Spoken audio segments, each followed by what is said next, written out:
Boy, do we have a lot to talk about. We are going to be going over the kids resort because we haven't seen a lot of coverage on this that is actually relevant for families. So we're going to be telling you guys what the kids resort is, what it is not. We're going to be spilling all the tea here in this episode because boy, do we have a lot to say about Universal Kids Resort. So buckle up, let's go.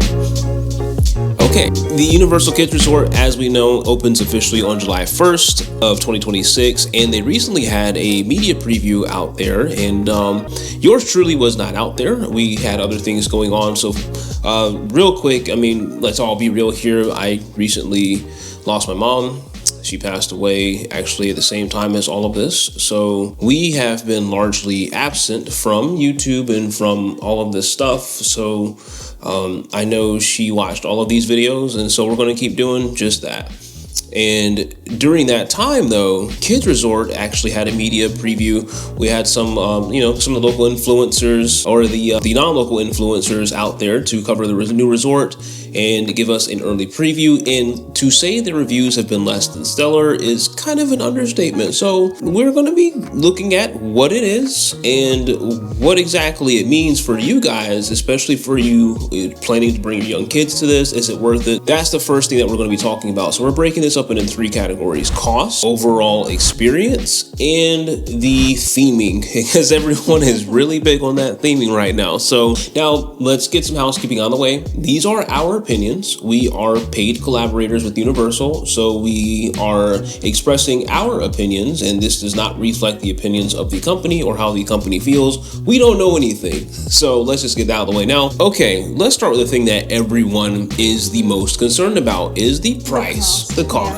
Going to the kids resort, obviously you're going to be going to the hotel and going to the theme park itself. It's a whole experience. They do all come with twin bunk beds as well as a queen size bed. Let's pause there because the thing is, okay, so we're talking about cost, right? It's $300. So with that being said, the hotel room. So we have been staying at Universal's resorts. It's almost like we've been on this little kick lately of trying to stay at the different resorts and really put it to the test to see if it can handle families and really what resort is the best. And families like ours should be able to comfortably stay in the hotel room. Now, I will say there are some things that I do like about the hotel room. I think the experience of kids who don't typically have bunk beds at home, like our kids have bunk beds, they love that. So I think bringing that kind of experience there is something that's very fun for the kids. I do love that it's very colorful. I've seen some of the mural work on the walls and the hallways themed to, each floor with Shrek and all the other characters. There are definitely some things that I think could have made this space a lot better. Yeah, they have, from what we can see, a bench that's inside the room. So it's very similar to what you see at Stella Nova and Terra Luna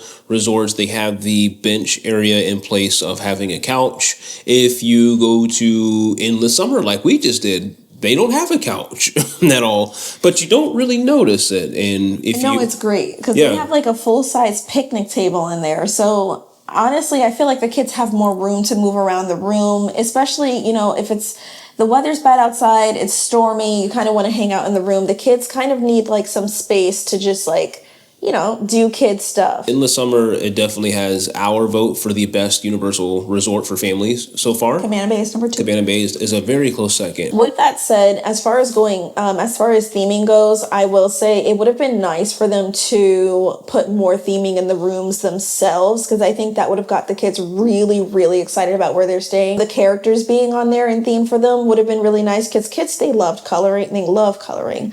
So it just would have been nice to see like little details like that. Even I know some of the Lowe's hotels here in Florida, the rooms may not be themed, the ones that are for the kids, but they do have Jurassic Park rooms. It's like our dream to stay in one of those rooms because the theming is just so cool. They also have one that's like Minion themed. So it's just little touches like that I think go a long way. One thing about kids, especially if you're on vacation or something like that, is they remember. And while we think that they don't pay attention to these little details, they really do. And that's what makes the experience. There was a condo when I used to vacation to Florida every year where I remember as being 6 years old, and the ceiling fan was rainbow colored. And I thought that was the coolest thing, that the ceiling fan was like 4 kids and they had toys in the room. And this was just like a condo here in Orlando because you knew we were going to Universal. So it just really added to the experience. And that's one of the things that I still vividly remember is that rainbow colored ceiling fan. Getting back to the cost perspective, so tickets start at $54. But you do have to pay for your 2-year-old, so that's something to know going in. I know a lot of people are used to going to Disney or even Universal's home parks or any other theme park for that matter, and most of the time your 2-year-old gets in free. You do have to pay for your 2-year-olds to get into this park, and $54 is just the starting point. We've seen online more recently it's been about $65 to $80 range for the first month or two of opening. So yes, the kids resort does see prices on average about $65 to $80. And so what is being missed right now in the coverage, when you have someone who's going to a theme park for free and they are a single person, they're not thinking about the cost of what it costs a family of 3, 4, 8 like us. And so imagine for us, if we were to go there, that's 7 people that we have to pay for tickets for. But here's the kicker. The rides there are 12 confirmed attractions at the Universal Kids Resort, and only about 4 of them are accessible to children 2 and up, or should I say 2 and under.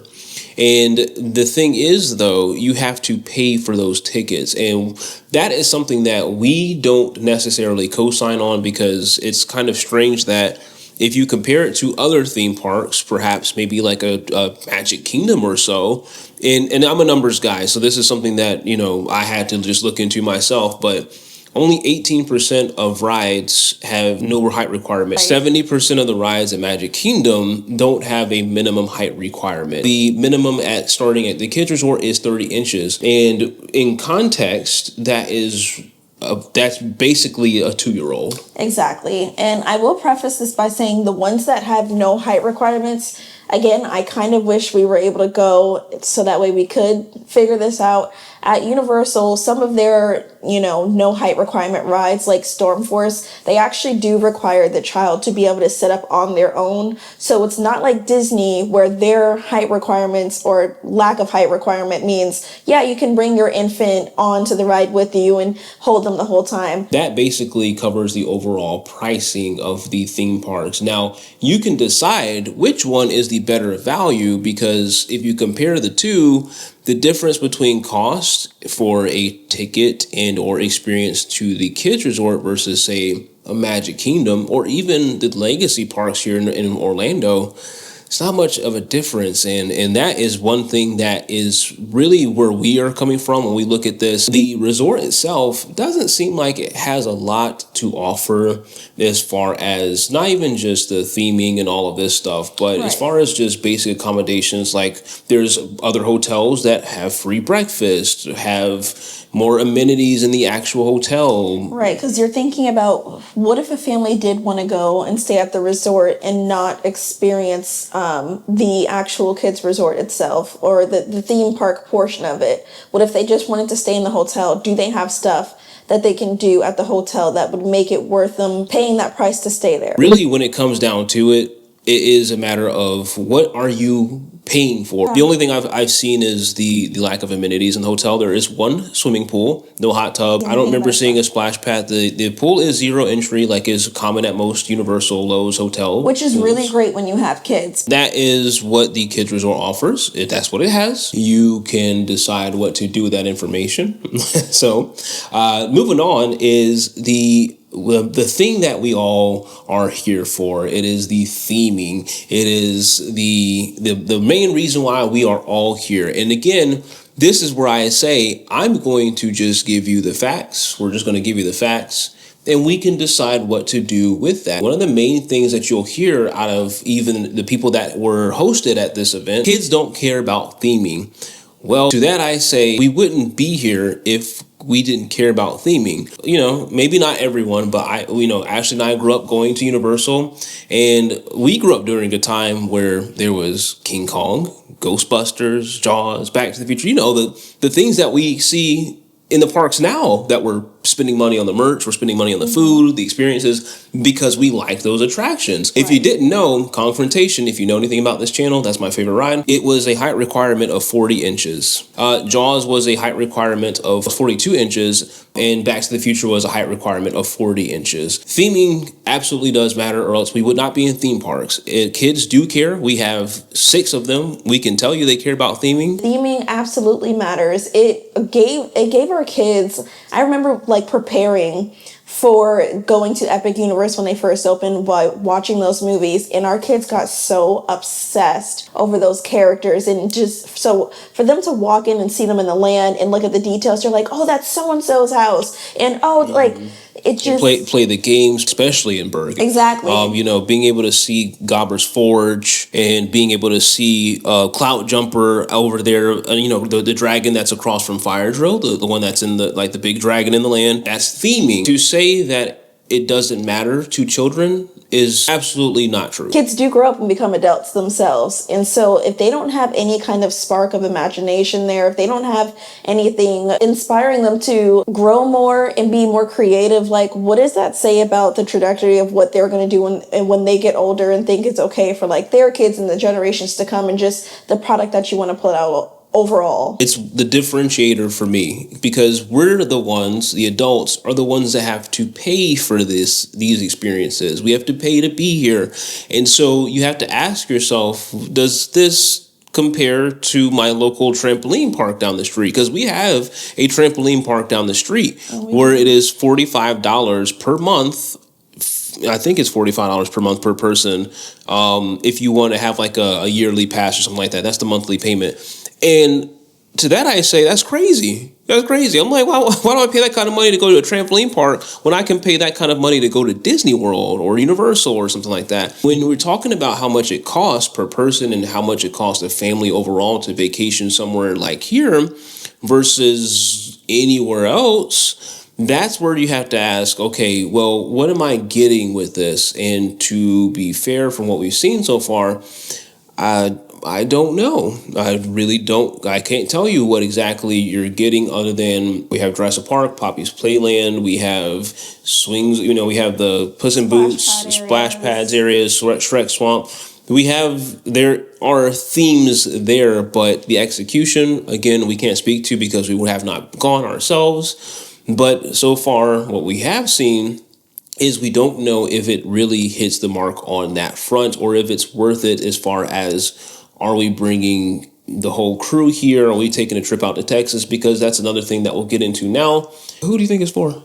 I would say definitely locals when it comes to flying, when it comes to other theme parks, when it comes to virtually anything that you have to pay for. You usually don't have to pay for 2-year-olds. I would definitely say maybe locals.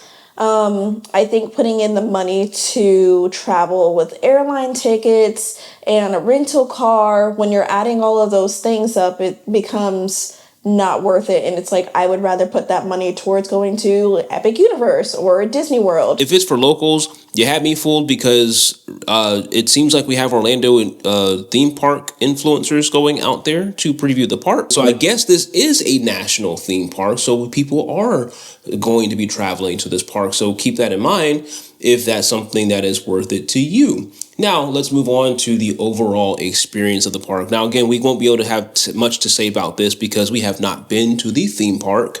But one of the things that people are saying, or, the landscaping, or, for example, maybe Shrek Swamp is, little not up to par, something that people can do in their backyard. I'm just reporting the news. I think we saw a video for Shrek's Swamp, yeah, for sure. You can look at our last Kids Resort video. We definitely had some interesting theories based off of what this would be. Now, we all knew that this was not going to be like the second coming of Epic Universe. I don't think anyone in their right mind is expecting another Epic Universe or another Universal. This is strictly to spread brand awareness, is to get people in the ecosystem. And honestly, I think it has more to do with getting those annual passes, because as of right now, the annual passes are sold out. They have 2 tiers. They have the silver and they have the, I believe it's like the gold or platinum, something like that. This is not the end for them. This is not the end for the Kids Resort or for Universal trying to make a play for families. I think they did the best that they could with what they had. There are a lot of talented people who are working on that project. So kudos to them, and happy to see that they are getting this park off the ground. Speaking of which, what does this mean for your family going forward? One thing I did want to bring up just as far as experience, because I know we forgot to touch on it earlier, was the sensory gardens. That I was actually really excited about that part. With kids, it's pretty big. It's a big deal to be able to get out of the sun, get away from a lot of people, get away from all of the noise. I only saw one sensory garden online, so I guess I can't speak for all of them. But from what I saw, the area looked like it was kind of just like a pathway off to itself where you could like kind of walk, and they had some things that you can spin. It wasn't covered with shade. That's a big one. So I would say if you are going there, plan to go back to your hotel room, or, whether you're staying on the actual resort itself or you're going for a quick drive. If you know you have a kid that needs to like decompress in the middle of the day, I would plan to just go back to your hotel room, go to the car and the AC, something. But those are the things that we wanted to go over really quick. So yes, they do have stroller rentals so that you can have, they have double stroller rentals, just like you do at the theme parks, $15 for that. Are the parks accessible? Yes, for the most part, they are accessible. They have accessibility accommodations on the website that you guys can check out for those who have disabilities, wheelchairs, etc.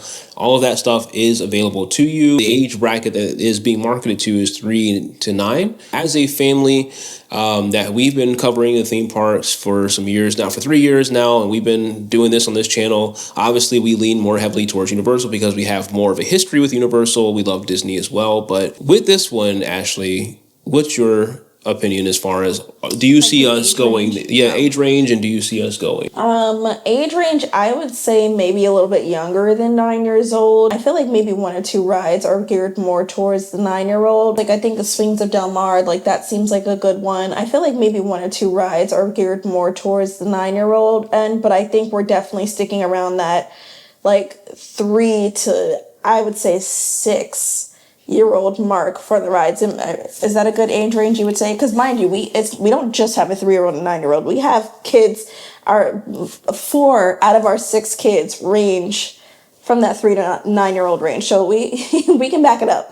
Overall, I don't think there's a child, if you were a child, that would have a hard time having fun at any theme park. That's the reason why there are your local water parks. There are local parks with your playgrounds, with the slide, and there's nothing fancy or themed about those, but children have a good time playing on swings and the playground equipment. We all did. We all grew up doing it. We can make a game out of anything in the backyard.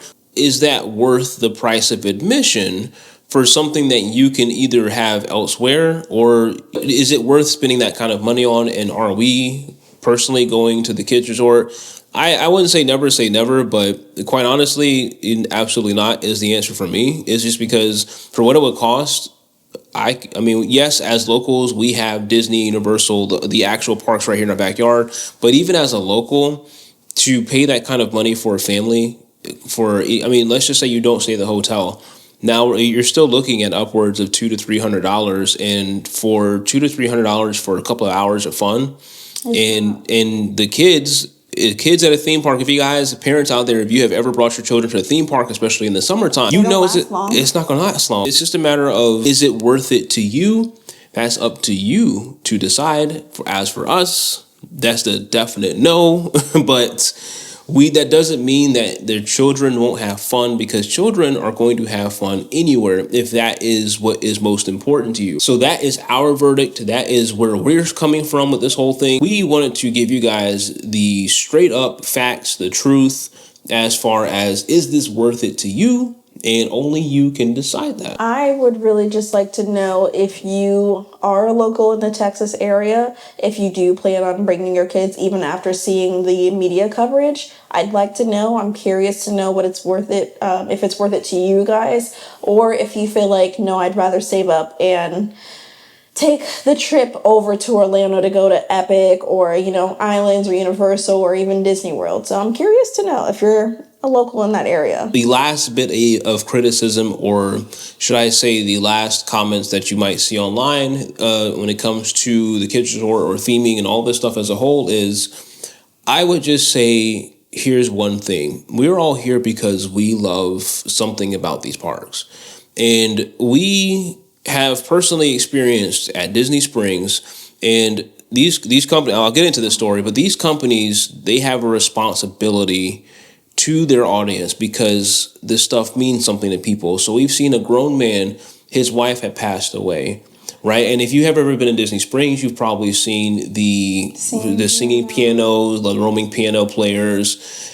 He requested a song because his wife recently had passed away at the time. And we were there, me and Ashley were watching this whole thing. He asked her to play this song. It was At Last I See the Light from Tangled. Tangled is an animated children's movie from Disney. It's such a good one, by the way. Yeah, it's a great movie, but it's a kid's movie. But this grown man, probably in his late 50s, maybe early 60s, cried like a baby when she played this song for him.